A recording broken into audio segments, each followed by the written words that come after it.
অনেক ব্যথা করছে, তুমি ঠিক করে চুমু দিতে পারো না? কি বলছিস এসব? আর ওখান দিয়ে রক্ত বেরোচ্ছে কেন? তুমিই তো কামড় দিলে, আবার তুমি বলতেছো রক্ত বের হচ্ছে কেন? ন্যাকা। কখন দিলাম কামড়? চুমু দিতে গিয়ে কামড় দিছো, এভাবে চুমু দিতে গিয়ে কামড় দিলে না বউ থাকবে না তোমার। ঘুমিয়ে আছি, হঠাৎ করে অনুভব করলাম কেউ যেন আমার ঠোঁটে চুমু খাচ্ছে আর আমার চুলগুলো আলতো করে বুলিয়ে দিচ্ছে। আমি অনুভবকে স্বপ্ন মনে করে আমি ওকে আমার ঠোঁটের সাথে চেপে ধরি আর ঠোঁটে একটা কামড় বসিয়ে দিই। কামড় বসানোর পরই উফ শব্দ পেলাম। পেয়ে চোখ খুলতেই দেখি আমার মামাতো বোনের ঠোঁট দিয়ে রক্ত বেরোচ্ছে আর ও আমার দিকে লজ্জা লজ্জা চোখে তাকিয়ে আছে। তখন বুঝতে পারলাম আমার এগুলো স্বপ্ন ছিল না, সবগুলোই সত্যি ছিল। আমি ধমকে সরে বললাম, তুই এখানে কি করিস আর ঠোঁট দিয়ে রক্ত বেরোচ্ছে কেন? তার মানে তুমি এতক্ষণ এরকম করলা? ছি ছি ছি। আমি তোমাকে আমি বউ থুকু সরি বোনের চোখে দেখি আর তুমি কিনা এসব? তুমি জানো তুমি আর আমি অনেক বছরের ছোট বড়, তোমার আমার বয়সের অনেক পার্থক্য, আর তুমি তো পিচ্ছি একটা মেয়ে, তোমার সাথে তো আমার যায় না, তুমি এখনো ছোট মানুষ। আমি অত কিছু বুঝি না, আমি তোমাকে ভালোবাসি আর আমি তোমাকেই বিয়ে করবো। এই কথা বলার সাথে সাথেই একটা থাপ্পড় মারলাম আর বললাম, ছোট মানুষ এত বড় বড় কথা বলো কেন? কেবল পর 10ম শ্রেণীতে আর এখনই প্রেমে পড়েছো? এরপর সে তো রুম থেকে চলে গেল। থাপ্পড়টা জড়িয়ে দিয়েছিলাম, চোখ দিয়ে পানি বের হইতেছে। যদিও মারার পর আফসোস করতেছি, কারণ আমারও কিছু ভালো লাগে সেতুকে, কিন্তু ও আমার অনেক ছোট। ওকে তো এখনো ওকে তো অনেক কোলেও নিয়ে থাকছি। আসুন এখন পরিচয়টা দিই। আমার নাম শুভ, আমি অনার্স 4র্থ বর্ষে পড়ি, আর গল্পের নায়িকা হলো আমার মামাতো বোন। আর বাকিটুকু ওপরে তো পড়েইছেন। সে তো চলে যাওয়ার পর আবার ঘুম, বুঝেননি? মামার বাড়িতে আসছি, ঘুম থেকে উঠে কী করব? রাতের সময় মামার বাড়ি আসছি, তাই সেতুর সাথে দেখা হয়নি। আর ওইসব ঘটনা ঘটলো সকালে। আসলে আমার 5টা মামা, আর তারা সবাই এক বাড়িতেই থাকে, জয়েন্ট ফ্যামিলি। পরে 10টার পর ঘুম থেকে উঠলাম, উঠে ফ্রেশ হয়ে বাইরে আসতেই 5টা মামি ডাকা শুরু করলো, শুভ আসো ভাত খেয়ে যাও। আমি বললাম, মামি আপনার কি পাগল হলেন নাকি? সবাই ডাকতেছেন, সব করে খাবো কেন? এদের ভিতরে সেতুর আম্মু যেটা সেটা বেশি ডাকতেছে। আমি মামির উদ্দেশ্য করে বললাম, এত নাম ধরে না ডেকে বললেই হয়, জামাই আসেন ভাত খান। আহারে, আমি জামাই করি বলতে চাই, কিন্তু আমার মেয়ে তো তোমাকে রিজেক্ট করে দিবে, তখন আবার তুমি কষ্ট পাবা, তাই দেখি না। এ কথা বলার সাথে সাথেই সব আমি হাসাহাসি শুরু করলো। পরে নানি ডাক দিল, গেলাম, গিয়ে দেখি নানি করে ভাত নিয়ে রাখছে। নানি খেতে দিল, আমি খেতে বসলাম। খেয়ে উঠে শুয়ে থেকে ফোন চাপতেছি আর সকালের কথা ভাবতেছি। তখন মামি ডাক দিল, আমি গেলাম। মামির কাছে যেতে মামি বলল, কে রে, সকালে কি হয়েছিল? সে তোর চোখে জল নিয়ে বের হলো আর রাগ করে নাকি স্কুলে চলে গেল। কিছু না মামি, ঘুমাইছি অনেক দেরি করে, আর ও গিয়ে ডাক দিছে, ওর ডাক শুনে আমি ওকে ধমক দিছি, তাই হয়তো। আমি পাঠিয়েছিলাম ডাকতে ভাত খেতে আসার জন্য। আচ্ছা, যা হইছে, তোকে তোর মামা একটু স্কুলের পাশে গিয়ে ডাক দিতে বলছে, যা। আমি ভাবতে লাগলাম, মামা কেন স্কুলে গিয়ে ডাকতে বললো? কেন? আমার মামা আসলেই হাই স্কুলের মাস্টার। পরে গোসল করে রেডি হয়ে নানির কাছে গেলাম, গিয়ে মিষ্টি সুরে সুরে বললাম, ও নানি দাও, ও নানি দাও। টাকা নেই আমার কাছে, আমি কি কামাই করি? টাকা কই পাবো? আরে ভাই, ভাবছেন আমি ফকির না? কিন্তু ফ্রিতে টাকা নিয়ে খরচ করলে দরদ থাকে না। পরে অনেক কষ্ট করে টাকা নিলাম, নিয়ে গেলাম মামার স্কুলের দিকে। বেশি দূরে না, কাছে মামার স্কুল। পরে স্কুলের মাঠে গিয়ে মামাকে গিয়ে ফোন দিলাম। ফোন দিয়ে বললাম, মামা আসতে বলেছিলেন, অফিস রুমে আছি, তুমি আসো। পরে গেলাম, গিয়ে সালাম দিলাম। রুমের ভিতরে গেলাম, মামা বলেন, একটা কাজ করে দিবা আমার হয়ে? এরকম ভাবে বলছেন কেন? কাজ দেন একটা, 10টা করে দেবো। তুমি তো জানো আমার মেয়ের রাগ কিরকম। সেদিকে বলছিলাম ওকে আজকে শপিং করিয়ে দিব, কিন্তু স্কুলের একটা কাজের জন্য নিয়ে যেতে পারবো না। তুমি একটু শপিং করে নিয়ে আসো তো। ঠিক আছে মামা, মনে মনে আমার টাকার 12টা বাজবে আজকে। এই নাও টাকা। লাগবে না মামা, আছে আমার কাছে। যেভাবে নিচ্ছি ওইভাবে নাও, কথা বলো কেন? বাইরে মনে হয় সেতু আছে, ডেকে শপিং এর কথা বলো, চলে যাবে। পরে টাকা দেখি 5,000। পরে সেতুকে দেখলাম বান্ধবীদের সাথে গল্প করছে। আমি স্কুলে পড়াশোনা করেছি, তাই সবাই চিনে, কেউ কিছু বলে না। সরাসরি সেতুর কাছে গিয়ে ডাক দিলাম। প্রথম ডাকা দেওয়ার পরে শুনলো না। পরে বললাম, মামা টাকা দিয়েছে তোমাকে শপিংয়ে নিয়ে যাওয়ার জন্য, না গেলে থাক, টাকা মেরে দেবো, আর কম দামে ড্রেস এনে বলবো এটা কিনেছে। আমি এসব বলছি, সেতুর বান্ধবীগুলো আমার দিকে হা হয়ে তাকিয়ে আছে। পরে সেতুর বান্ধবীদের দিকে লক্ষ্য করে দেখলো যে সবাই হা করে তাকিয়েছে আমার দিকে। এটা দেখে সেতু রেগে ওর বান্ধবীদেরকে বলল, ওভাবে দেখে কোনো লাভ নেই, ওই চিকটা শুধু আমার, ওর আর আমার বিয়ে ঠিক হয়ে আছে। বিয়ের কথা শুনে ওর এক বান্ধবী বলল, আমি তো ভাইয়ার সাথে কালকেও কথা বলছি, ভাইয়া তো বলল বিয়ের জন্য পাত্রী খোঁজা হচ্ছে। আরে আমি তোমাকে বলছি মানে, আর তোমাকে তো আমি চিনি না। ভাইয়া আমার আইডি নাম হলো মেয়ে, আমি মন্দ না। ও তুমি সে মেয়ে? সেতুকে রাগানোর জন্য তোমার সাথে বলার সময় ভেবেছিলাম তুমি হয়তো সুন্দরী না, কিন্তু এখন দেখে মনে হচ্ছে আসমান থেকে নেমে আসা পরি। এটা বলে সেতু দিকে তাকাই দেখি সেতু আমার উপর আগে কটমট করছে, মনে হচ্ছে আজ তো খেয়ে ফেলবে। ভাইয়া ওইভাবে বলিয়েন না, লজ্জা লাগে।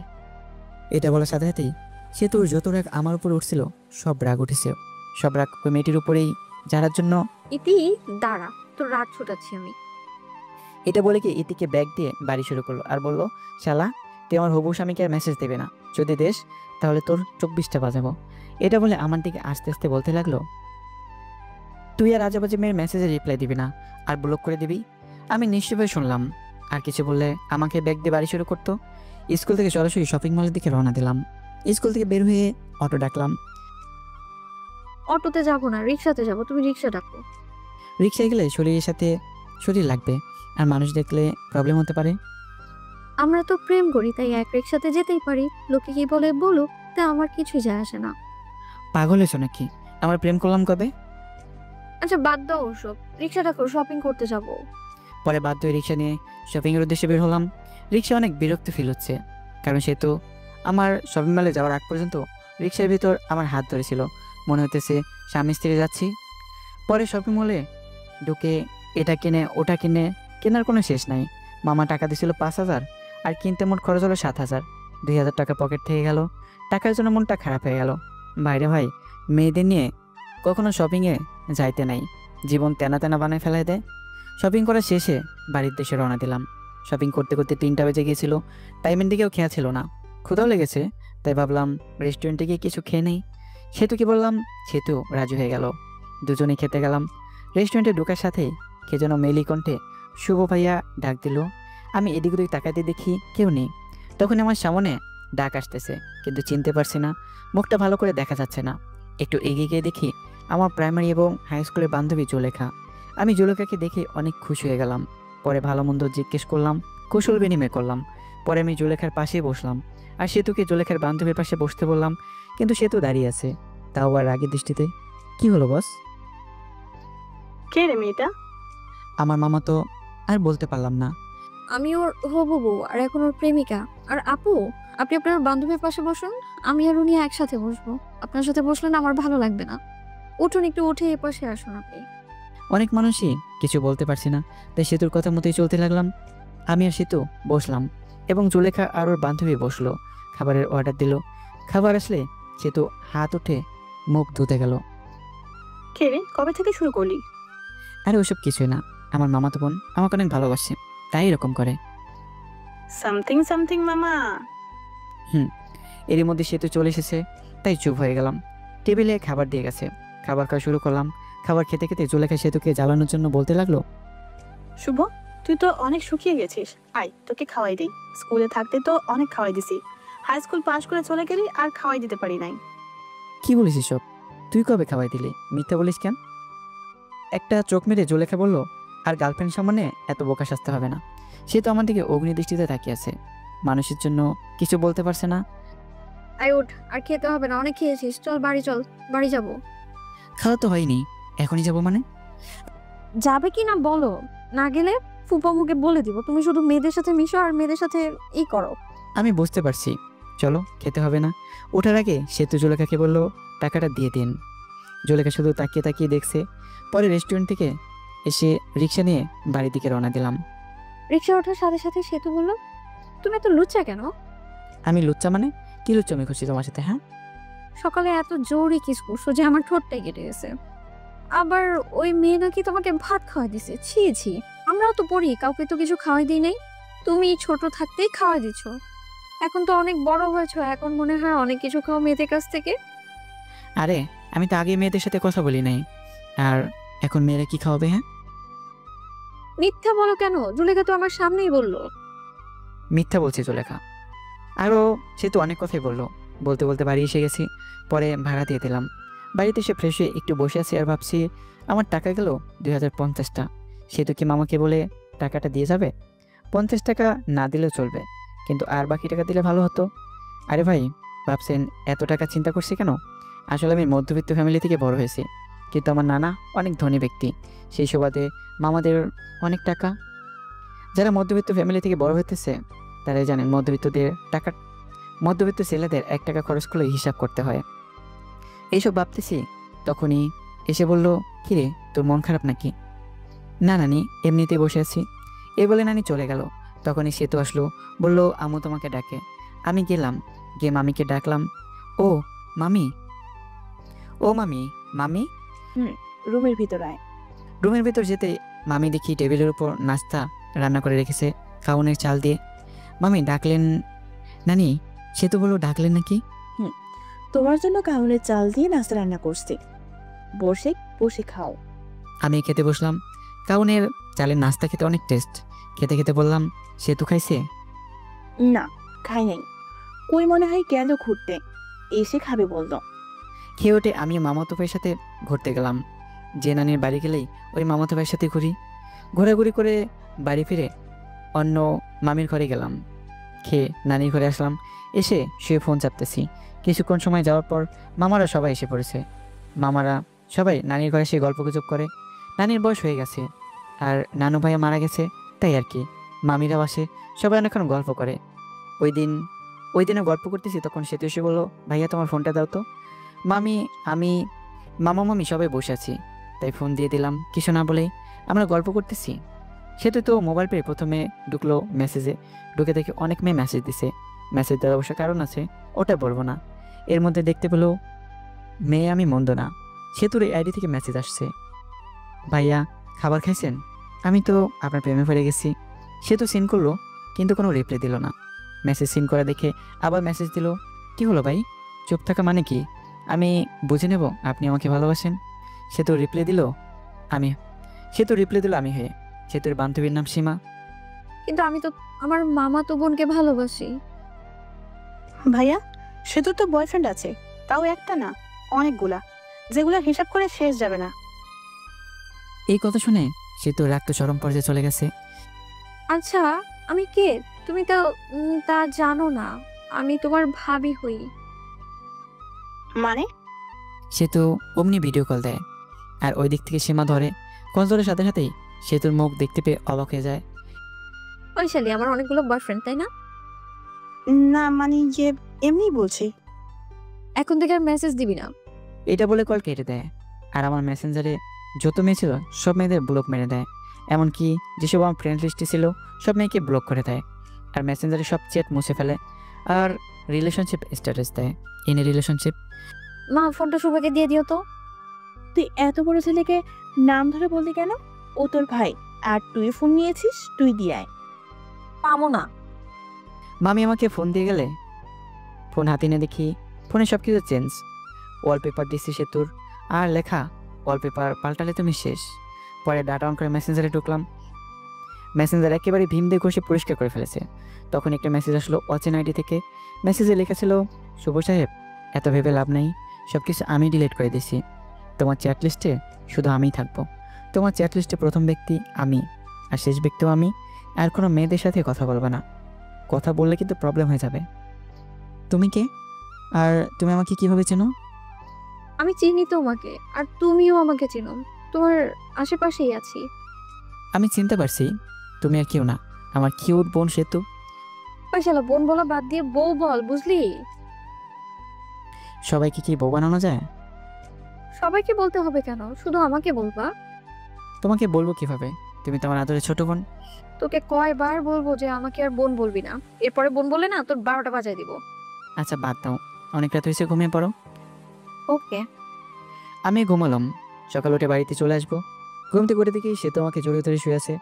এই সেতু, এভাবে তোর এসো কেন? মামি এত অন্যকে দেখলে কি ভাববে? কে বলে তো এসে একটু জড়িয়ে ধরলাম, আর এরকম করছো? সেতু ছাড়তে চাইনি, আমি জোর করে ছাড়িয়ে নিলাম আর বললাম, তুমি এখানে কি করো? হ্যাঁ, আম্মু ডাকতে পাঠালো, তাই তো আসছি। তুমি যাও, আমি আসতেছি। সেতু মুখটা বেঁকে চলে গেল। আর ফ্রেশ হতে চলে গেলাম। ফ্রেশ হয়ে মামির কাছে গেলাম। দেখি মামি অনেক কিছু রান্না করছে। মামি এত কিছু রান্না করছেন, কেউ আসবে নাকি? ফাজলামি করা বন্ধ কর। তুই আসস, আসার পর যখন চলে যাবি তখন তোর জন্য প্রতিবারই রান্না করি। আমি মিষ্টি একটা হাসি দিয়ে খাবার টেবিলে বসলাম। পাশে সেতু ছিল, তাই সেতুর দিকে তাকিয়ে দেখি মুখটা মলিন হয়ে গেছে। মুখ মলিন হয়েছে হয়তো আমার যাওয়ার কথা শুনে। আমি থাকলে হয়তো কিছুদিন মজা করতে পারতো আমার সাথে। রংপুর কবে চলে যাবা? মজা করার জন্য বললাম, বিয়ে না করে যাব না মামি, আব্বু পাত্রী দেখতেছে। ওমা, তাই নাকি? চোখের সামনে পাত্রী থাকতে আবার পাত্রী খোঁজা লাগে? কি রে, সে তো মনে মনে কি বলিস? আসলে বিয়ে করবা? আপনিও না মামি, বিয়ে করলে আপনারা জানবেন তো।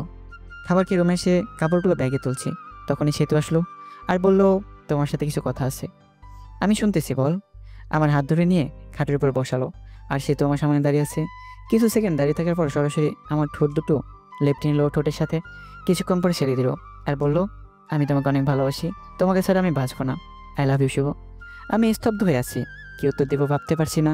আমি সেতুকে ভালোবাসি, কিন্তু আমাদের বাস্তবতা অনেক কঠিন। আমার মামারা আমাকে অনেক বিশ্বাস করে।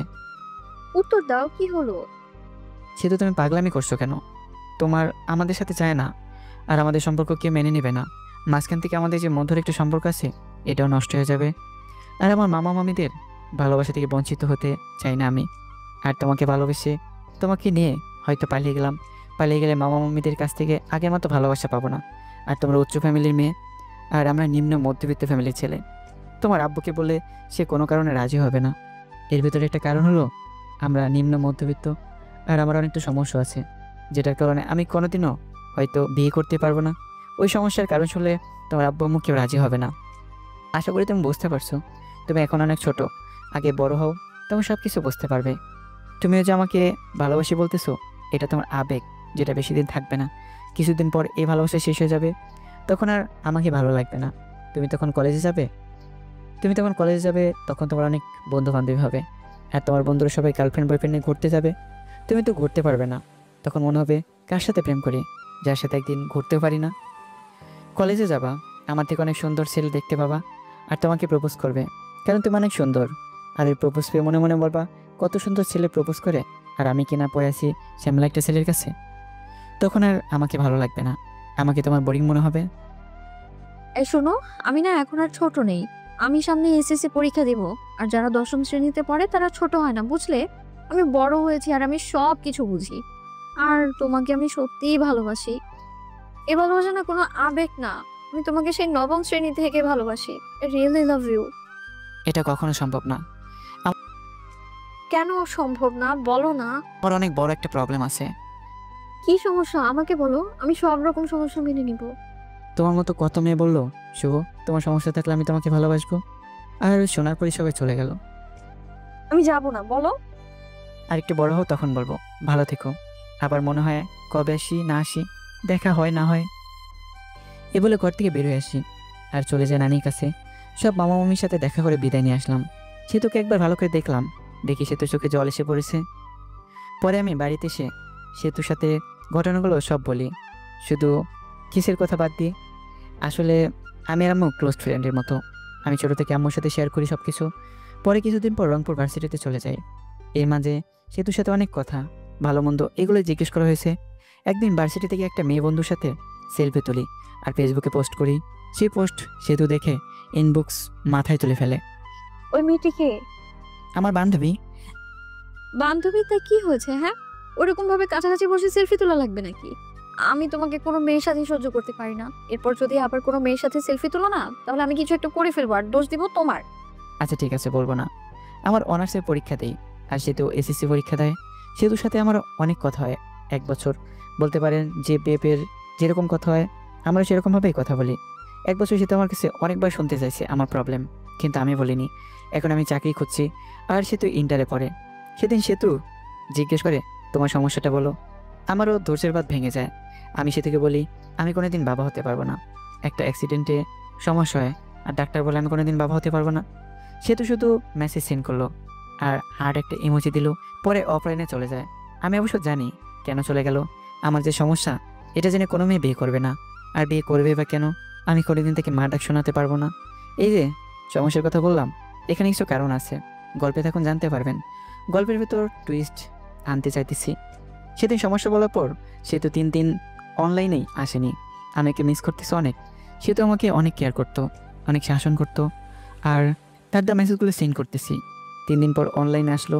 সেতুর নামের পাশে সবুজ বাতিটা চলে উঠলো। আমি একটা মেসেজ দিলাম, কেমন আছো? ভালো। বাড়ির সবাই কেমন আছে? ভালো। ভালো থেকো। হুম।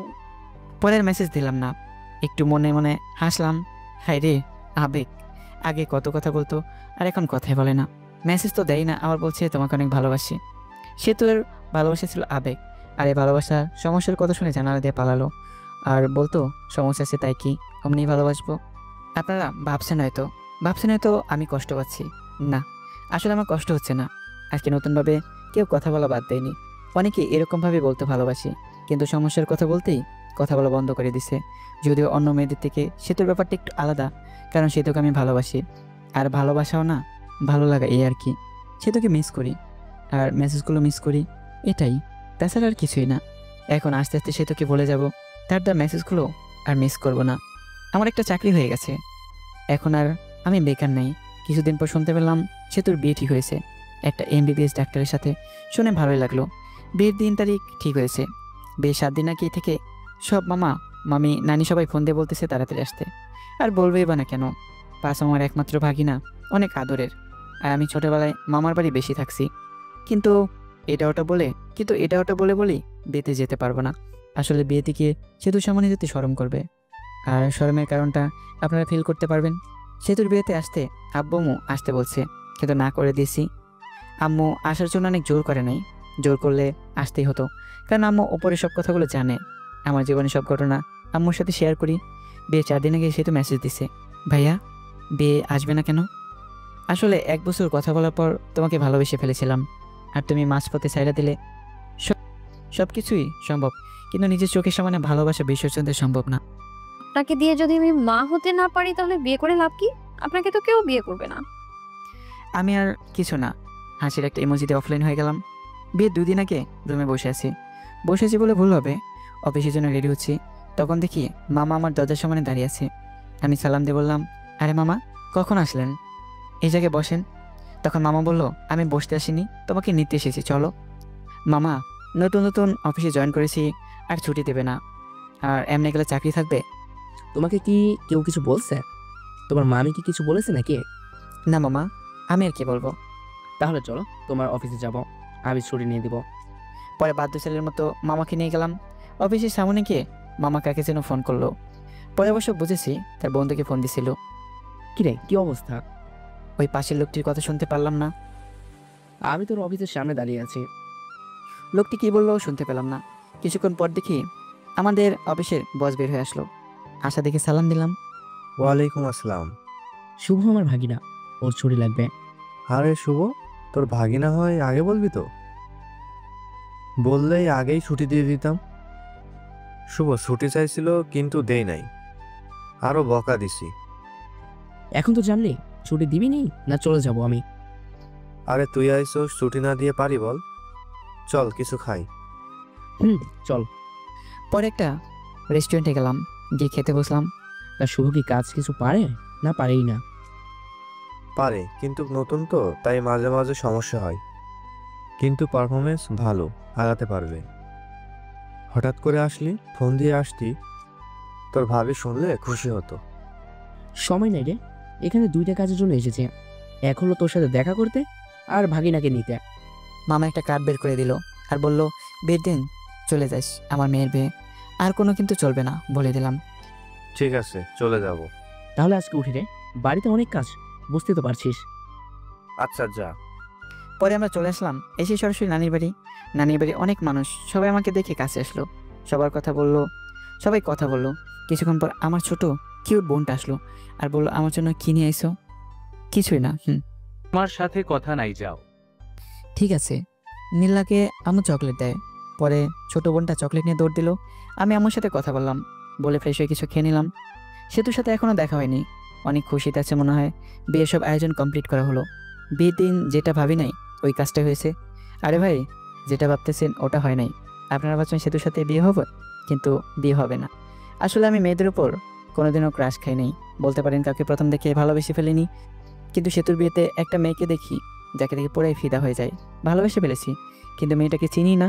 মামার বাড়ির আত্মীয়দের যতগুলো মেয়ে আছে সবগুলোকে চিনি, কিন্তু এই মেয়েকে চিনলাম না। অত ভেবে লাভ নেই শুভ, আগে ভাব মেয়েটাকে কিভাবে পটানো যায়। যেভাবেই হোক বিয়ের কয়দিনের ভিতরে পটাতে হবে, না পটালে হাতছাড়া হয়ে যাবে। যেভাবে সেই কাজ। দেখতে পেলাম মেয়েটা একাই বসে আছে, তার কাছে গিয়ে বসলাম। বসে বুকের বাঁ পাশে হাত দিয়ে বলতে লাগলাম, আহ ইস, আপনার কোনো সমস্যা হয়েছে, ডাক্তারকে ডাক দিতে বলবো। ইস, দেখতে পারছেন বুকের বাঁ পাশে চিনচিন করছে। ডাক্তারকে ফোন করব। এই ব্যথা ডাক্তার দিয়ে ভালো হবে না, এই ব্যথা ভালো হতে হলে আপনাকে লাগবে গো, আপনাকে। আরে আপনি কি বলেন এসব? আপনি পাগল হয়েছেন নাকি? প্রেমে পড়লে যদি পাগল হতে হয় তাও হবো তোমার জন্য। কি বলেন এসব? এটা বলে মেয়েটি চলে গেল। আমি ওর চলে যাওয়ার দিকে তাকিয়ে রইলাম, ধ্যান ধরে বসে আছি। তখনই মামা বলল, শুভ ওই কাজটা করতো। কাজ করতে চলে গেলাম, কিন্তু ওই মেয়েটার মায়ের চোখগুলো, এলোমেলো চুল, সুন্দর চাহনি, মিষ্টি মিষ্টি হাসি, সব মিলে পুরে জোস। ভাবতে লাগলাম নামটা কিভাবে শোনা যায়। বাড়িতে যতগুলো লোক আছে তাদেরকে খাবার দিতে হবে, আর আমার দায়িত্বটা হলো খাবার টেবিল ঘুরে ঘুরে দেখা। টেবিলের উপর সব কিছু রাখা হবে, সব আত্মীয়দের যা কিছু খাবে সব নিয়ে নিয়ে খাবে। এইটাই দেখা লাগবে কোন জায়গায় তরকারি শেষ হলো, পানি শেষ হলো, কারো খেতে প্রবলেম হচ্ছে কি না। এত কাজ আর বিয়েবাড়ি, এত মেয়েদের মাঝে আমার চোখ শুধু ওই মেয়েটাকেই খুঁজছে। বিয়েবাড়িতে মেয়ে পটানোর আর কথা বলার একেবারে পারফেক্ট জায়গা। অবশেষে সবাইকে খেতে দেওয়া হলো। অনেকে আসলো, কিন্তু মেয়েটা আসতেছে না। কিছুক্ষণ পর সেতুর বড় বোনের সাথে আসলো ওই মেয়েটি। পরে খাবার পরিবেশন করা হলো। আমি আসতে সেতুর বড় বোনের নাম রিধি। রিধি আপু যে টেবিলে বসেছে ওই টেবিলে গেলাম। রিধি আপুকে বললাম, একা খাচ্ছ? একলা খাবো কেন? এই যে কত মানুষ আমার আশেপাশে। আচ্ছা, আমাকে সাথে নিয়ে খেলেও তো হয়। একটা মাংসের টুকরা খাইয়ে দাও। হা কর, খাওয়াই দিতেছি। আপা, এই মেয়েটার নাম কি? কোন মেয়েটা? তো ডান পাশেরটা। ও, ওর নাম আফরিন। এ হলো। আর কিছু শুনতে চাই না, নামটা দিলেই চলবে। আচ্ছা, মেয়েদের নাম শুনে কি করবি? আবার প্রেমে পড়ে গেলি নাকি? আপনি সবকিছু শুনতেছে আর অবাক দৃষ্টিতে আমাদের দিকে দেখছে আর খাচ্ছে। কি যে বলো না তুমি। প্রেমে পড়ে কি করবি? ফুপুকে বল একটা বিয়ে করে ফেল। বয়স তো আর কম হলো না। আর কিছুদিন পরে বুড়ো হয়ে যাবি, বউ পাবি না। আপনার মতো একটা সুন্দর মেয়ে পেলে তো এখনই বিয়ে করে ফেলতাম। আপনি একটু কাশি দিল খাক খাক করে। আর নিধি, কি বলি তুই? আর আমি এটা বলে ওখান থেকে চলে আসলাম। বেশিক্ষণ থাকলে প্রবলেম হয়ে যেত। সবার খাওয়া শেষ হলো, তখন মামা বলল, শুভ তুমি কি কিছু খাইছো? না মামা। তুমি তাহলে নিজের রুমে যাও, খাবার পাঠিয়ে দিতেছি। কিছুক্ষণ পর সে তো শ্বশুরবাড়ি থেকে লোক আসবে, তখন তো আর কিছু খাইতে পারবা না। খাবার খেয়ে ভালো ড্রেস পরে নিজেকে পরিবর্তন করো, গরমে ঘামের কারণে ড্রেসটা নষ্ট হয়ে গেছে। ঠিক আছে মামা। পরে চলে গেলাম নিধির রুমে। গিয়ে দেখি নিধি, আফরিন আরও কয়েকটা মেয়ে বসে থেকে ফোন চাপছে।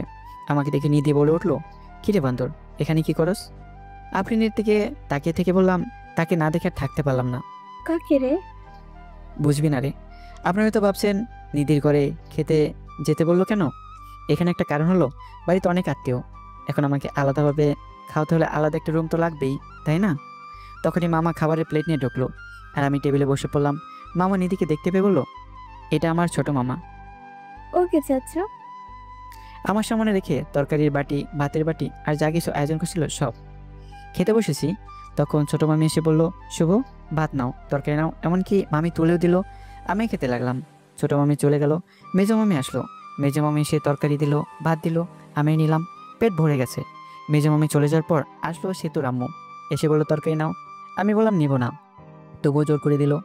এদিক দিয়ে তো আমার অবস্থা খারাপ। পরে সোজা মামি এসে আরও দিয়ে গেল। আমার পেটে তো ঢুকছেই না। পিছনে তাকিয়ে দেখি নিধি আর ওর সাথে বসে থাকা মেয়েগুলো হাসতেছে। আর কাটাকে নুনে ছিটা দেওয়ার জন্য নিধি এসে বলল, চামচ দিয়ে মাংস প্লেটে দিয়ে বলল, এই নে, খা বেশি করে। আমার অনেক রাগ উঠে গেল, মনটা চাইতেছে ধরে পিটাই। প্লেটে মাংস দিয়ে নিধি পাশে চেয়ারে বসলো, আর ওর সাথে মেয়েগুলোকে ডাক দিল, আয় আমরা সবাই ওর পাশে বসে থাকি, যাতে ও খাওয়া বাদ দিয়ে পালাতে না পারে। ব্যাককেল মেয়েগুলো সবাই পাশে এসে বসলো, সাথে আফরিন সহ। আফরিন মনে মনে বলতেছে, আমাকে অনেক জ্বালাইছস, এখন একটু প্রতিশোধ নেই। আফরিনও মাংস তুলে দিল আর বলল, খাও, খাইলে শরীর ভালো থাকবে। আফরিনের এই কথা বলার সাথেই বললাম, ভেবেছিলাম খাবো না, কিন্তু এখন খাবো। হাজার হলো আমার গার্লফ্রেন্ড এত আদর করে দিল, আমি কি না খেয়ে পারি? আফরিন তোর আগে ফায়ার। আর বাকি মেয়েগুলো হাসতেছে। এর মধ্যে নিধির একটা কল আসে আর একটু দৌড়ে যায় কথা বলার জন্য। তখনই আফরিন আবার মাংস দেয় রাগ করে। আদর করে দিচ্ছি, খা, না খেয়ে উঠতে পারবে না। এবার দেও দেখে রাগ করে উঠে গেলাম। এত খাবার খাওয়া যায় নাকি? রাগ ওঠার কারণে মাংসের ঝোল ঠোঁট দিয়ে ভরিয়ে নিলাম। আর আফরিনের অপ্রস্তুত অবস্থায় সরাসরি লিপকিস করেই তোর। পরে আর আফরিনের সামনে যায়নি। কিছুক্ষণ পর সেতু শ্বশুরবাড়ির লোক আসবে, কিন্তু সেই জন্য সব কিছু আরও সুন্দর করে সাজানো হলো। কিন্তু সেই সময়ই সেতুর শ্বশুরবাড়ির লোকজন আসার কথা ছিল। ওই সময় পার হয়ে যাচ্ছে, কিন্তু কেউ আসছে না। তখন মামা কল করে ঘটকের কাছে। ঘটক মনে হয় কি বললো তা শুনে মামা চোখে পানি এসে গেছে এবং মামা মাথায় হাত দিয়ে বসে বলল। পরে আমি আরও মামার দিকে এগিয়ে গেলাম, গিয়ে জিজ্ঞেস করলাম কি হয়েছে। মামা যা বললো তাতে তো আমার হুঁশ উড়ে যাওয়ার মতো অবস্থা। কথা হলো সেতু যার সাথে বিয়ে হওয়ার কথা ছিল সে নাকি অন্য মেয়েকে নিয়ে পালিয়ে গেছে। বাকি মামারা ওই মামাকে সান্ত্বনা দেওয়ার জন্য বললো চিন্তা করিস না, আমরা তো আছি। সেতুর আব্বু উঠে আমার দিকে তাকালো আর বাকি মামারা আমার দিকে তাকালো। তারপর মামারা কি মনে হয় চোকাচুকি করে চলে গেল আমার বাবার কাছে। আব্বুকে কি যেন বললো, আব্বু হ্যাঁ হো করলো। পরে আম্মুর কাছে গিয়ে ওই কথাগুলোই বললো। পরে আম্মু আমার কাছে আসলো আর বললো সেতুকে বিয়ে করতে। কিন্তু কিন্তু আম্মু, সেতু তো আমাকে পছন্দ করে না। তখনই আমার মামার এসে পড়লো আর বলতে লাগলো শুভ না করিও না, বুঝতেই তো পারছো। পরে আমি রাজি হয়ে গেলাম। বর্ষে থেকে বিয়ের স্টেজে বসে পড়লাম। বিয়ে পড়ানো শেষ হলো, বরকনে একসাথে করে মিষ্টি খাওয়ানো হলো। একটু আর চোখে আফরিনকে দেখলাম। দেখি আফরিন মনটা খারাপ করে আছে। হয়তো আফরিনও ভালোবেসে ফেলেছিল আমাকে। যার কপালে যার নাম লেখা থাকে ঘুরে ফিরে সেই জীবনসঙ্গী হয়ে। পরে বিদায় নিয়ে চলে আসলাম আমার বাড়ি। আগে ফোন দিয়ে বলা হয়েছিল ঘর সাজানোর, তাই ঘর সাজিয়ে রেখেছে। এসে বউ আগে ঢোকানো হলো। কিছুক্ষণ পর আমি গেলাম, দেখি সেতু ঘোমটা দিয়ে বসে আছে। আমি গিয়ে একটু কাশি দিলাম। সেতু বসে আছে, কোনো সারা শব্দ না পেয়ে আমি গিয়ে সেতুর ঘোমটাতে তুললাম। তখন সেতু বলল, আপনার লজ্জা করে না হাঁটুর বয়সে মামাতো বোনকে বিয়ে করতে? আমি শকড খেয়ে এলাম।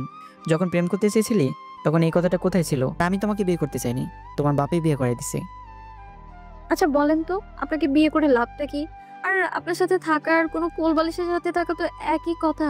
আপনি তো কোনোদিন বাবা হতে পারবেন না। আমি কি ইচ্ছে করে এরকম আক্রান্ত হয়েছি? আল্লাহ এরকম চাইছে, তাই আমি বাবা হতে পারবো না। কত স্বপ্ন ছিল ডক্টর বেটাকে বিয়ে করে 2টা বাচ্চা নিব, কত মজা করবো। কিন্তু ডক্টর বেটা অন্য বেটারে নিয়ে ভাগ্যা গেল। কপাল খারাপ আমার। আমরা একটা বাচ্চা কিনে নিয়ে আসতে পারবো, তাই না? পলক নেওয়া বাচ্চা আর নিজের গর্ভধারণ করা বাচ্চার মধ্যে অনেক পার্থক্য। আর আমি আপনার সাথেই তো থাকবো না, কিছুদিন যাক ডিভোর্স দিয়ে দিব। ডিভোর্সের কথা শুনে মনটা খারাপ হয়ে গেল। বাসুরাতে ডিভোর্সের কথা শুনতে হইতেছে। কত স্বপ্ন ছিল এই রাত নিয়ে, কিন্তু সব স্বপ্নগুলো স্বপ্ন রয়ে গেল কপালে। বাসুরাতের কথা চিন্তা করতেছি। সেতুর দিকে তাকে দেখি সেতু ঘুমিয়ে গেছে। আমি সেতুর পাশে শুয়ে পড়লাম। সকালে সেতুকে জড়িয়ে ধরে ঘুমিয়ে আছি। আমার ঘুম সেতুর আগেই ভাঙে, কিন্তু উঠি নাই, কারণ সেতুকে জড়িয়ে শুয়ে থাকতে ভালোই লাগতেছে। তখনই সেতুর ঘুম ভেঙে গেল আর সেতু নিজেকে ছাড়ানোর চেষ্টা করছে কিন্তু পারছে না। কিন্তু পরে সেতু এমন একটা কাজ করলো যে কাজটা আমি ভাবতে পারিনি। সেতু আমার কাছ থেকে ছাড়াতে না পেরে গালের ভেতর চিমটে মারলো আর আমি ও বলে উঠলাম।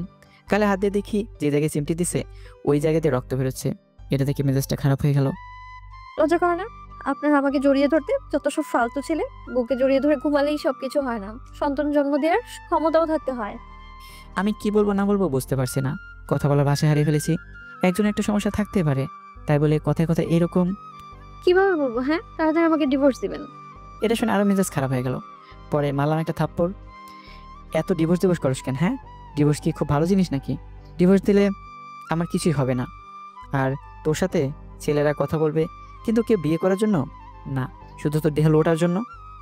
এইগুলো বলে আমি চলে আসলাম বাইরে। বিয়েটা কীরকম হলো আপনারা জানেনই, তাই আমাদের বাড়িতে বেশি আয়োজন হয়নি। আমার ভালো বন্ধু আছে আমার বাড়ির পাশে, ওর নাম রবি। আমি রবিদের বাড়িতে চলে গেলাম। মনটা ভালো ছিল না, তাই game mode do not disturb চালু করে গেম খেলা শুরু করলাম আমি আর রবি। সেতুকে এসব কথা বলার পর সেতু আরও রাগ করেছে। সেতু ফ্রেশ হয়ে বাইরে এসে সবার সাথে কথা বলতেছে। আব্বু আমাকে খুঁজতেছে, কারণ সকালে একেবারে আমাকে দেখেনি। 12টার সময় গেম খেলা থেকে বের হয়ে দেখি 50টার মতো মিসড কল উঠে আছে। দেখি আম্মুয়ের নাম্বার থেকে কল এসেছে, আব্বুও দিছে। অনেকটা অপরিচিত নাম্বার। আমি রবিদের বাড়ি থেকে বের হয়ে বাড়ির দিকে হাঁটা ধরলাম আর অপরিচিত নাম্বারটাতে কল ব্যাক করলাম। কল রিসিভ করি, কিন্তু কথা বলে না। কে আপনি? হ্যালো হ্যালো, কিন্তু কথা বলে না। কিছুক্ষণ পরে কথা বললো। আমি বলার পর চিনতে পারলাম সেতু কল দিছে। তারপর কলটা কেটে দিছি। দেখি বাড়ির কাছাকাছি এসে বসছি। বাড়িতে ঢোকার পরপরই আব্বু আম্মু জিজ্ঞেস করলো কই গেছিলা? রবিদের বাড়িতে গেছিলাম। এই কথা বলার সাথে সাথেই শুরু হলো বকাবকি। আমি চুপচাপ সব কিছু শুনে ঘরে গেলাম, গিয়ে ফোনটা চার্জে দিলাম। ঘরে সেতু বসে আমাকে দেখে জিজ্ঞেস করলো, কই গেছিলেন এত সকালবেলা? কই গেছিলাম, তুমি শুনে কি করবা? ফোনটা চার্জ দিয়ে বাইরে এসে পড়লাম। আমাদের বাড়িতে হালকা কিছু আয়োজন করা হয়েছে। সেতুদের বাড়ি থেকে 2-3 জন লোক আসবে আমাদের নিতে। আমি ফ্রেশ হয়ে ঘরে গিয়ে শুয়ে আছি, আর সেতু বসে থেকে ফোন চাপতেছে। ফোন চার্জে, তাই টিপতে পারছি। সেতুর দিকে তাকিয়ে আছি। ওরকম তাকিয়ে থাকেন কেন? দেখি আমার বন্ধু গার্লফ্রেন্ড এবং আমার ন্যাংটাকালের বান্ধবী ফোন দিছে, নামটা মিথিলা। ফোন চার্জে ছিল, তাই রিসিভ করে স্পিকার বাড়িয়ে দিয়ে বললাম, কি রে শয়তান, বিয়ে করলি আর একটু বললিও না? তাতে আবার বলতি বিয়ে করার সময় তোরা ছাড়া বিয়ে করব না। হঠাৎ করে সবকিছু হয়ে গেছে, রবিকে বলা টাইম পাই নাই। রবি বলল তোর বউ দেখতে একদম বাজে। আমাকে দেখে রবির হিংসা হয়েছে, ওটা সুন্দর না তাই। আরো কি শুনলাম? কি শুনলি? শুনলাম রাতে বলে বিলাই মারতে পারিস না। বেটি এসব কি বলস? এমনি বললাম রে। পরে কথা কই রে, ফোনে চার্জ নাই। আগে তো অনেক কথা বলতি, এখন বউ হয়েছে না, কথা বলবি কেন? বাবু রাগ করো না, রবি চিপাই নিয়ে চকলেট দিবনি। বান্দর চিপাই নিয়ে চকলেট দিবে মানে? রবিকে বল, রবি বলবনি কিভাবে চিপাই নিয়ে চকলেট দিতে হয়। এই কথা বলে ফোনটা কেটে দিলাম। আমি কেটে না দিলে কথা বলতে থাকতো। ফোনটা রেখে সোজা হয়ে পিছনে তাকাতেই পারিনি, দেখি সেতু দাঁড়িয়ে আছে। মেয়েটা কে ছিল আর আমাকে খারাপ দেখা যায় এটা বললো কেন? মেয়েটা কে আছে তোমাকে বলবো কেন? আর যাকে দেখতে যেরকম লোকে, তো তাকে সেরকমই বলবে। তুমি ওকে বাবু বললা কেন? ভালো লাগছে তাই বলছি। আর আপনি থেকে তুমি বলছো কেন? আমি তোমার বড়, সম্মান দিয়ে কথা বলবো। ঘরে বউ রেখে অন্য মেয়ের সাথে কথা বলতে লজ্জা করে না? লজ্জা করবে কেন? তোমাকে তো ডিভোর্স দিয়ে দেবো। এটা শুনে রাগ করে সেতু চলে গেল। আমি শুয়ে রইলাম। কিছুক্ষণ পর সেতুর বাড়ি থেকে লোকজন আসলো। খাওয়া দাওয়া করে শ্বশুরবাড়ির দিকে রওনা দিলাম।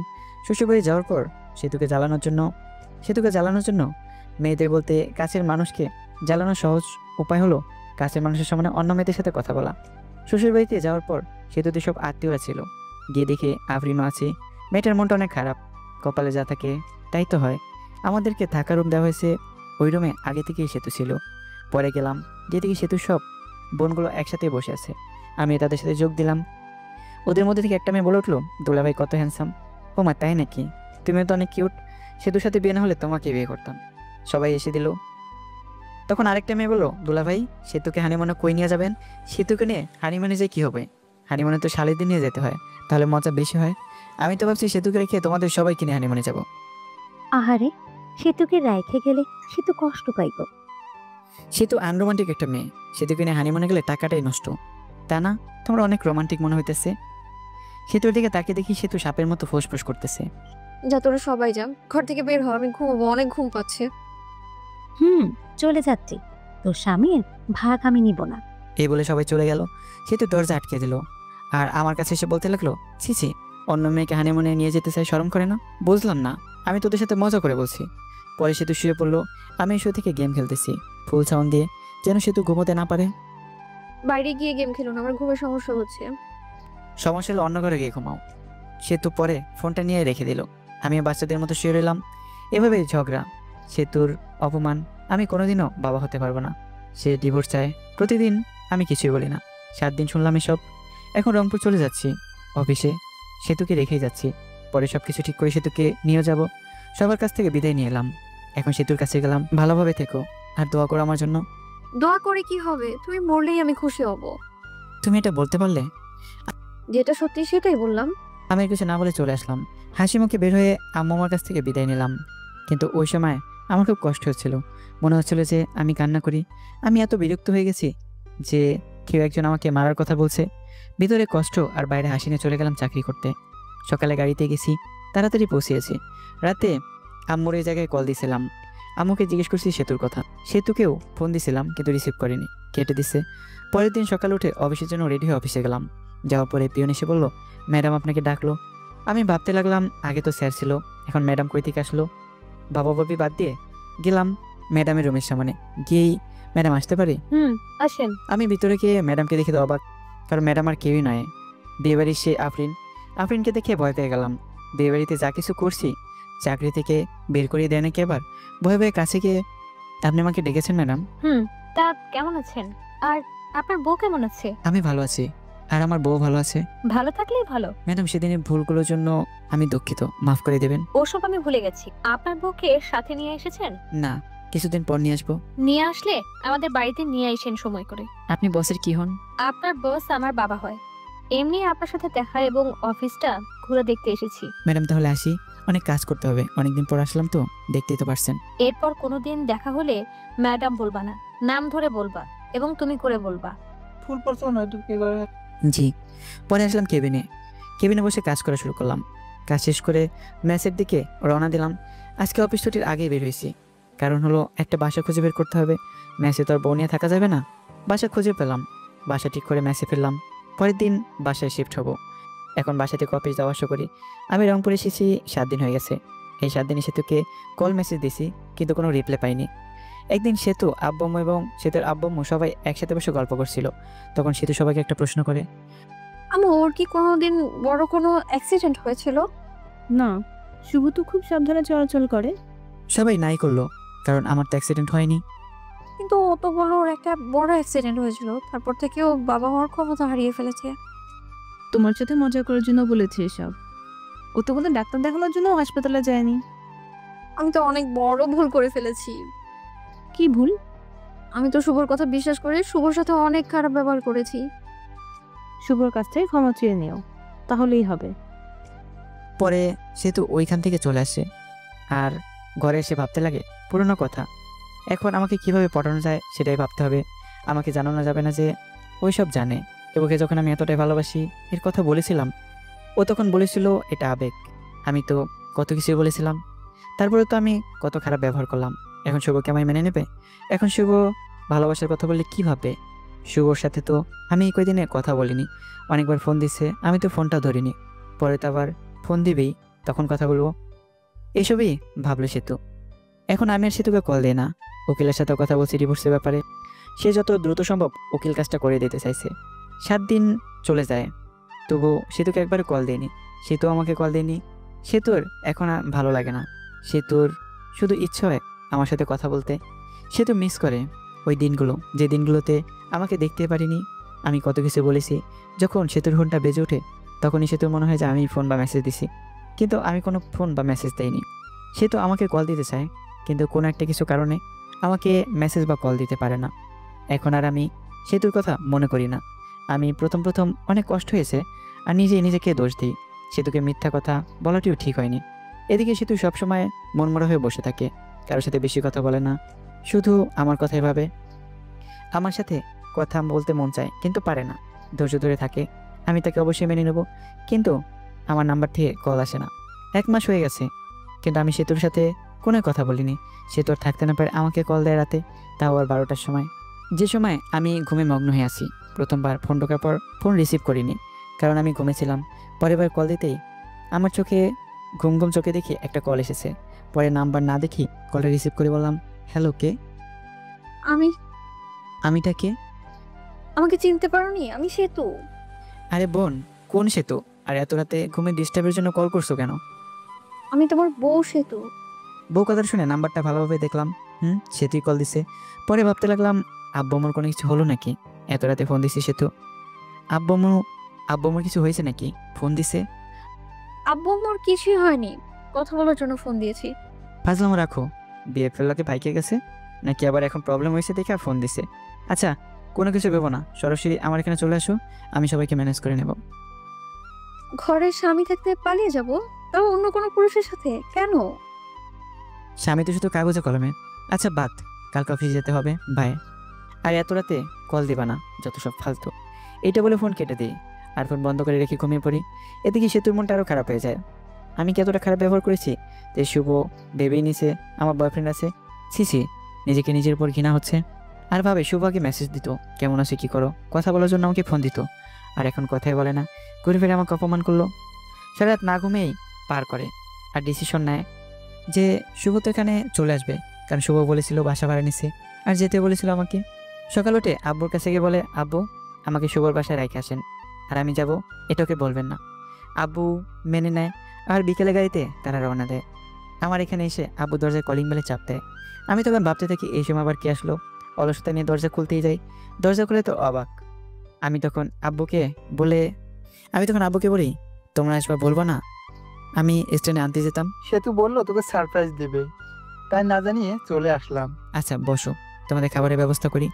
আমি সেতুর সাথে কোনো কথাই বলি না। একবার তাকে দেখেছি, সেতু অনেক শুকনো হয়ে গেছে, মনে হলো অনেকদিন ধরে খাবার ঠিক মতো খায় না আর ঘুমায় না। আমি সেতুকে দেখেও না দেখার ভান করলাম। সেতু আমার দিকে অসহায়ের মতো তাকিয়ে আছে। সেতুর দিকে লক্ষ্য না করে আমি খাবার কিনতে গেলাম। অবশ্য নিজে রান্না করে খাই, আজকে শরীরটা ভালো ছিল না তাই রান্না করিনি। হোটেল থেকে খাবার এনে আমি আব্বু সেতুকে নিয়ে খেতে বসেছি। তুমি কি প্রতিদিন বাজারের কেনা খাবার খাও নাকি? না আব্বু, রান্না করেই খাই। আজকে ভালো লাগছিল না তাই রান্না করিনি। তোমরা আসবে জানলে রান্না করতাম। আরে ভাই, আমি সব কিছুই রান্না করতে পারি। এইসব কিছু রান্না আমার মা আমাকে শিখেছে। খাবার খেয়ে আব্বুকে রুম দেখিয়ে দিলাম আর আমি আমার রুমে আসলাম। সে তো আগে থেকে আমার রুমে গিয়ে বসে আছে। আমার রুমটা অনেক সুন্দর করে সাজিয়ে রেখেছে। রুমটা এমনভাবে সাজিয়েছে যেটা লিখে প্রকাশ করতে পারছি না। ঘরে গিয়ে দেখি সে তো বিছানায় শুয়ে কার সাথে যেন কথা বলছে। কথা বলা থেকে জিজ্ঞেস করলাম, বেবের সাথে কথা বলছে নাকি? তখন সে তো ফোনটা রেখে, আচ্ছা তোমার সমস্যাটা কি বলো তো? সেই দিনও বিএফ এর কথা জিজ্ঞেস করলে, আবার আজকেও বলতেছো বিএফ এর কথা। আমি অতটাও খারাপ না যে ঘরের স্বামী রেখে অন্য কারোর সাথে প্রেম করবো। এরপর না এমন কথা বলবে না আর কখনো, ঠিক আছে? স্বামী তো শুধু কাগজে কলমে, কিছুদিন পর তো ডিভোর্সে যাবে। ডিভোর্সের পর পটাতে হবে, তাতে তো সময় লাগবে। ডিভোর্সের পর যেন তাড়াতাড়ি বিয়ে করতে পারো, সেই জন্য হয়তো আগেই পটিয়ে রাখছো। আর হ্যাঁ, তোমার জন্য একটা খুশির খবর আছে। আমি উকিলের সাথে কথা বলেছি, কিছুদিন পরেই ডিভোর্স পেপার দিয়ে দেবে। তখন আর আমার মুখ দেখতে হবে না। ডিভোর্সের কথা শুনে সেতুর মুখটা শুকিয়ে গেছে আর সেতুর চোখে জল এসে পড়েছে। ওদিকে লক্ষ্য না রেখে বললাম, শুয়ে পড়ো, রাত অনেক হয়েছে। সেতু চুপচাপ অন্যদিকে শুয়ে পড়লো। আমি কোল্ড রেস্টে জড়িয়ে ধরে ঘুমিয়ে পড়লাম। সকালে ঘুম থেকে উঠে দেখি সেতু আমাকে জড়িয়ে ধরে ঘুমিয়ে আছে। জড়িয়ে ধরে আসে দেখি সেতুকে ধমক দিয়ে বললাম, আমাকে জড়িয়ে ধরে আছো কেন? আমাকে জড়িয়ে ধরতে পারো নাই? কারণ আমার সন্তান জন্ম দেওয়ার ক্ষমতা নাই। এটা বলে ওয়াশরুমে চলে গেলাম। পরে সেতু রান্না করলো, আমি বসে থেকে ফোন চাপলাম। খাবার খেয়ে আমি অফিসের জন্য বের হলাম আর আব্বু বললো চলে যাবে, তাই তাকে গাড়িতে উঠিয়ে দিতে বাস স্ট্যান্ডে গেলাম। আব্বুকে গাড়িতে তুলে দিয়ে আমি অফিসে চলে গেলাম। অফিসে যেতে দেরি হয়েছে। অফিসে গিয়ে ডেস্কে গিয়ে বসতে বসতে পিয়ন এসে বলে গেল ম্যাডাম যেতে বলেছে। ম্যাডাম কয়েকদিন পর আসলো। পরে গেলাম, গিয়ে নাম ধরে ডাক দিলাম, আফরিন কেমন আছো? ভালো, তুমি কেমন আছো? আর অফিসে আসতে দেরি করলা যে? আব্বু সেতুকে রাখতে এসেছিল, আমি আব্বুকে গাড়িতে তুলে দিয়ে আসলাম, সেই জন্যই দেরি হলো। ও, তোমার বউ এসেছে? কালকে আমার জন্মদিন, সেই জন্য আসছিলাম তোমাকে দাওয়াত দিতে। তো সেতুকে নিয়ে চলে যাবা, আমাদের বাড়িতে না গেলে কিন্তু আমি কেক কাটবো না, বলে দিলাম। আরে তোমার জন্মদিনে আমি না যাই, আমি তো আগেই যাব।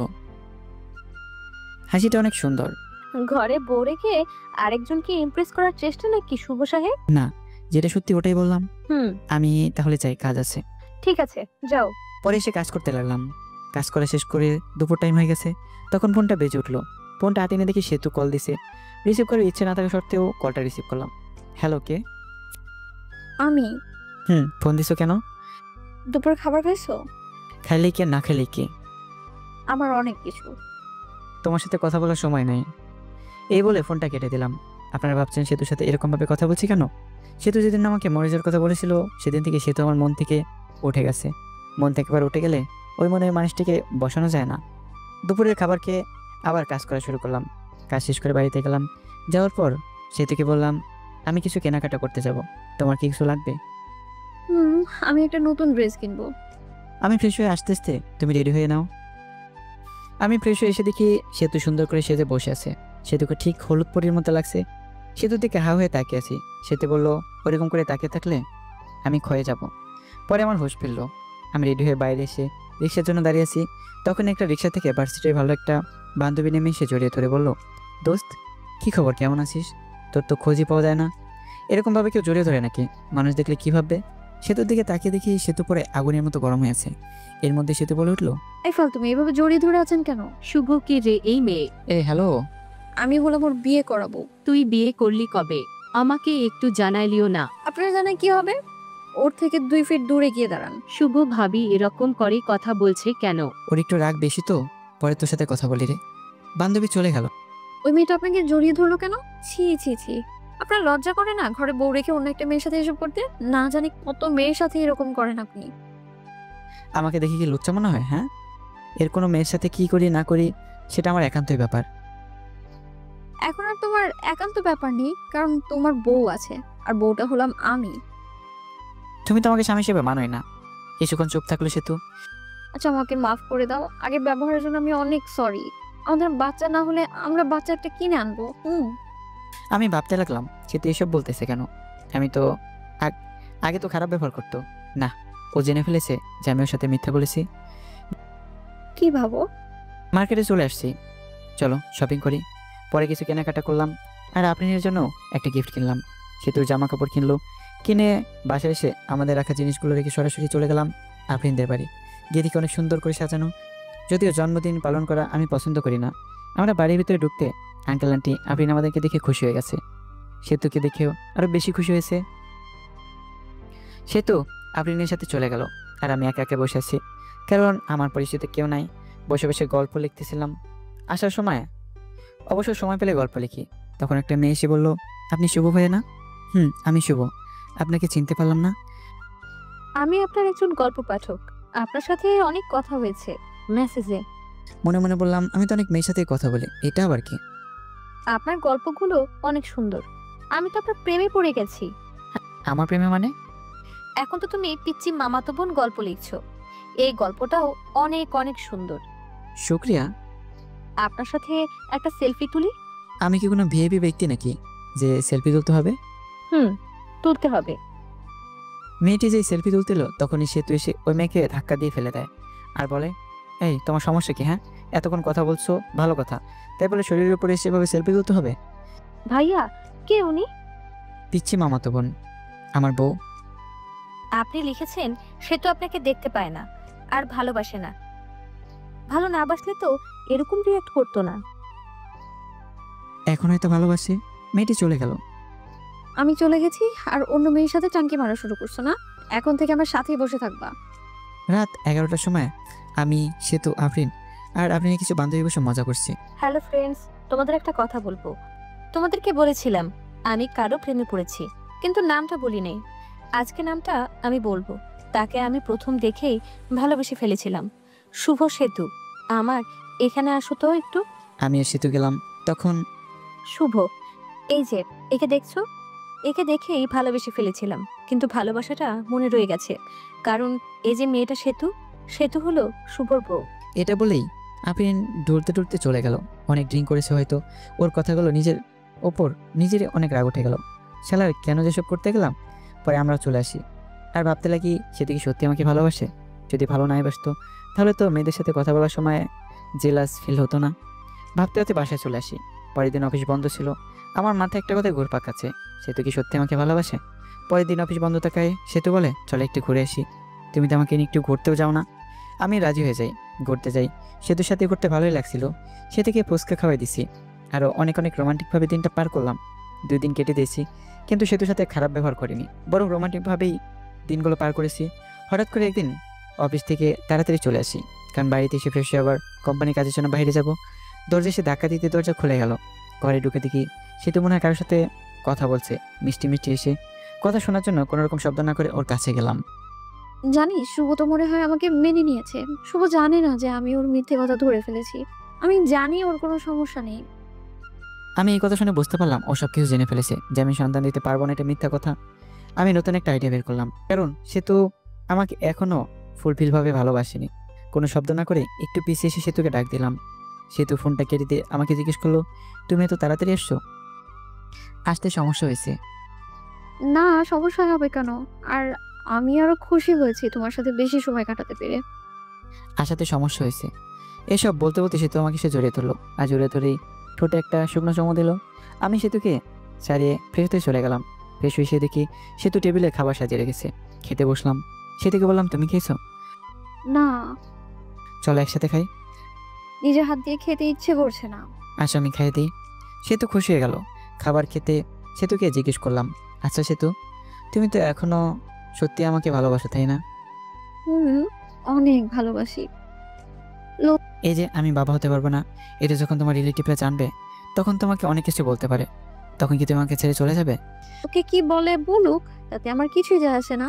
আমি তোমাকে কখনোই ছেড়ে যাব না। আমি একটা দীর্ঘ নিঃশ্বাস নিলাম। কথা বলার মাঝে খাবার শেষ হওয়ার পর রেডি হয়ে সেতুকে একটা চুমু দিয়ে কাজের জন্য বের হলাম। বাড়ি থেকে বের হয়ে একটা বন্ধুর সাথে দেখা করলাম। ওই বন্ধুর বড় ভাই ডাক্তার, আর তাকে দিয়ে একটা মিথ্যে রিপোর্ট বানাবো।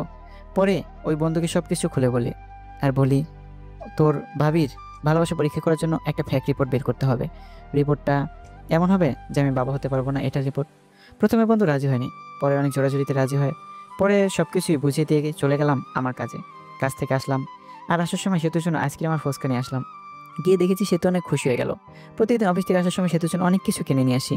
এটা দেখে সেতু অনেক খুশি হয় আর আমাকে একটা করে কিস করতো।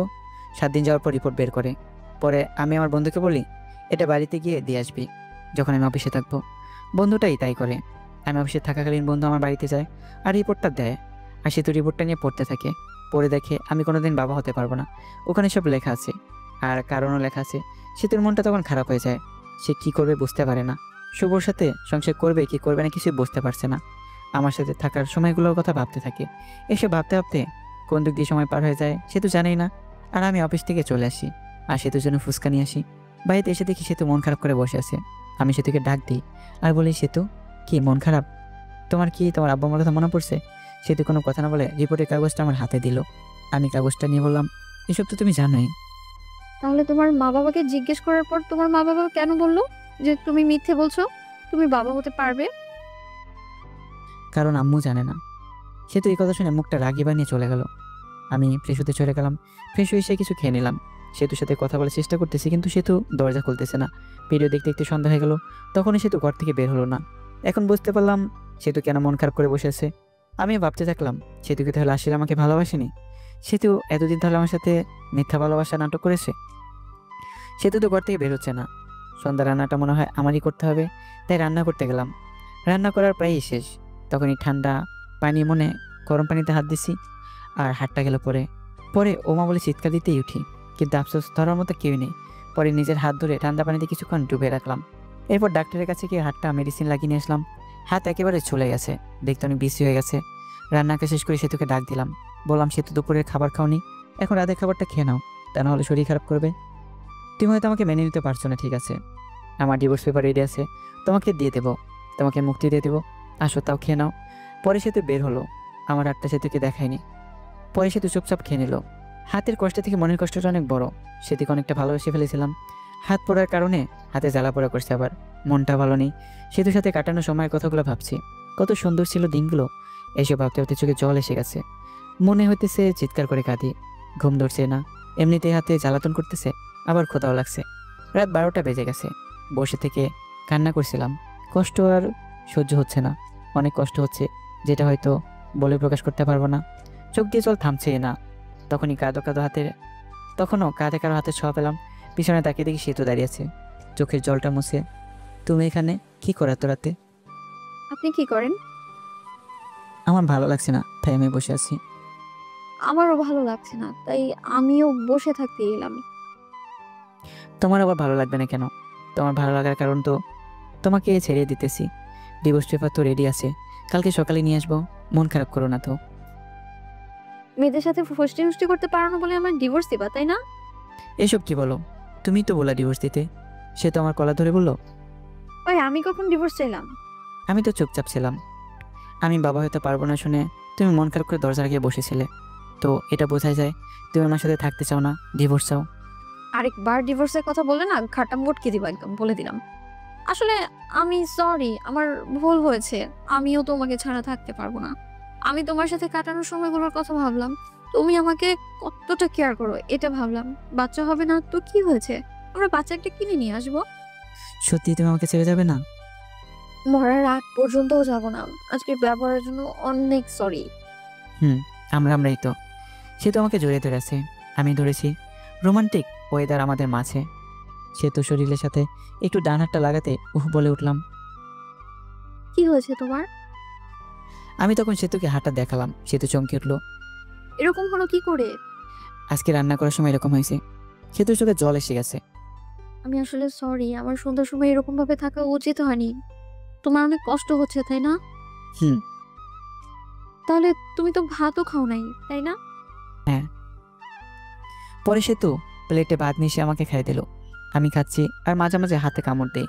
খাওয়া দাওয়া শেষ করে আমার বুকের উপর সেতু শুয়ে আছে। আমি সেতুর মাথায় হাত বুলিয়ে দিচ্ছি। পরে দুজনে ঘুমিয়ে পড়ি। এখন থেকে শুরু হলো রোমান্টিক সংসার। হঠাৎ করে একদিন সেতু মাথা ঘুরে পড়ে যায় আর আমি ডাক্তারখানায় যাই। ডাক্তার বলে খুশির খবর, আপনি বাবা হতে চলেছেন। এটা শুনে আমি অনেক খুশি হই। সেতুকে বলতে সেতু মুখটা গোমড়া বানিয়ে বলে, আমার পেটে বাচ্চা আসলো কীভাবে?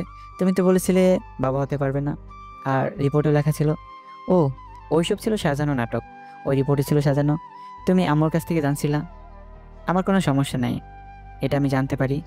আর আমি তোমার ভালোবাসা কতটুকু সেটা সত্যি জানার জন্য এসব করছি। তুমি ভালো না, তুমি অনেক পচা। রাগ করো না লক্ষ্মী সোনা, একটু হাসো প্লিজ। সে তো একটা মিষ্টি হাসি দেয়। এই খবর বাড়িতে পৌঁছালে সেতুকে সবাই বাড়িতে আনতে চায়, কিন্তু সে তো বাড়িতে আসবে না বলে দেয়। আমাকে ছাড়া নাকি সেতুর ভালো লাগে না। আমাদের একটা ছেলে সন্তান হয়, আর দেখতে একেবারে ওর মায়ের মতোই সুন্দর। আমি ছেলেকে দেখে ভাবতে লাগলাম, আমার ছেলেরা ততটা ভালো না, তাই যত মেয়ে ঘুরছে। আর আমার ছেলে তো মাশাআল্লাহ অনেক সুন্দর। না জানি মেয়েরা আমার ছেলের জন্য কি কি করে বসে।